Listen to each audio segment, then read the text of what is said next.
تعالى النهارده اعرفك على اشهر صلوات تراويح في مصر.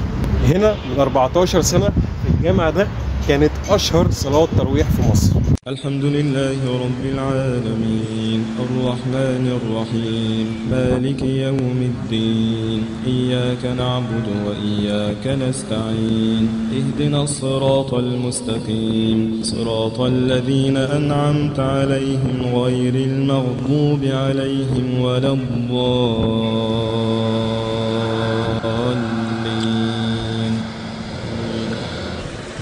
قل هو الله أحد الله الصمد لم يلد ولم يولد ولم يكن له كفوا أحد. قل أعوذ برب الفلق من شر ما خلق ومن شر غاسق إذا وقب ومن شر النفاثات في العقد ومن شر حاسد إذا حسد. قل أعوذ برب الناس ملك الناس إله الناس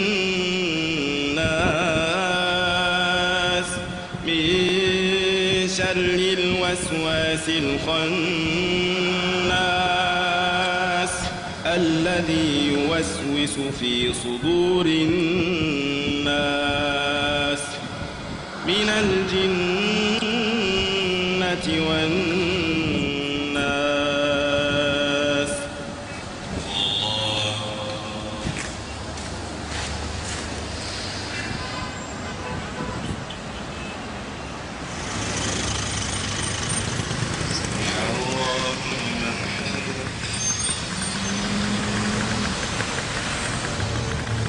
اللهم اغفر لنا ذنوبنا في هذه الليلة أجمعين ولا تردنا خائبين ولا خاسرين واجعلنا من الفائزين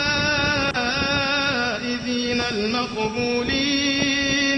اللهم ولا تصرفنا من هذا المقام إلا وقد غفرت لنا.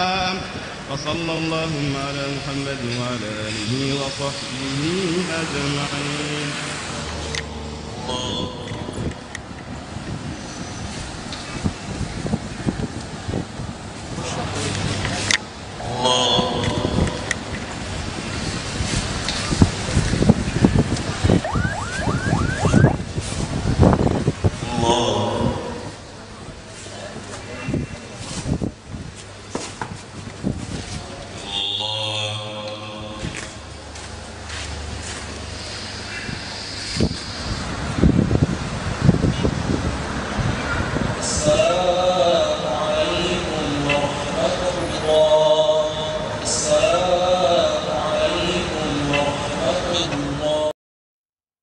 من مسجد صغير في اسكندرية قدر شيخ واحد بس يجمع ملايين المصلين وراه. صوت نقي ودعاء مخلص من القلب بقت أكبر صلوات تراويح في مصر.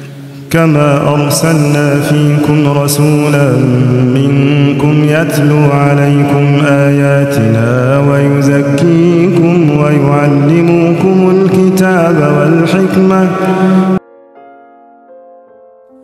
في جامع من تصميم المعماري الإيطالي ماريو روسي.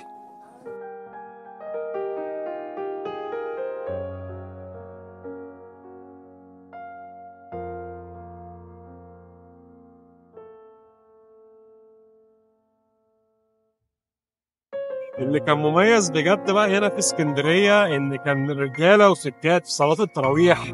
ستات بتصلي في الشارع، رجالة بتصلي في الشارع. كان أكبر تجمع لصلوات تراويح موجودة في مصر. هنا صلاة التراويح كانت ممكن توصل لغاية 1,000,000 مصلي. كان بجد منظر مهيب جدا إن أنت تشوف كل الناس دي بتصلي بالليل في صلاة تراويح. بس من 14 سنة كانت أكبر صلاة تراويح موجودة في مصر. ولكن طبعا بعد كل السنين وبعد كل الأحداث اللي حصلت في مصر الدنيا اتغيرت والأوضاع كلها اتغيرت طبعا.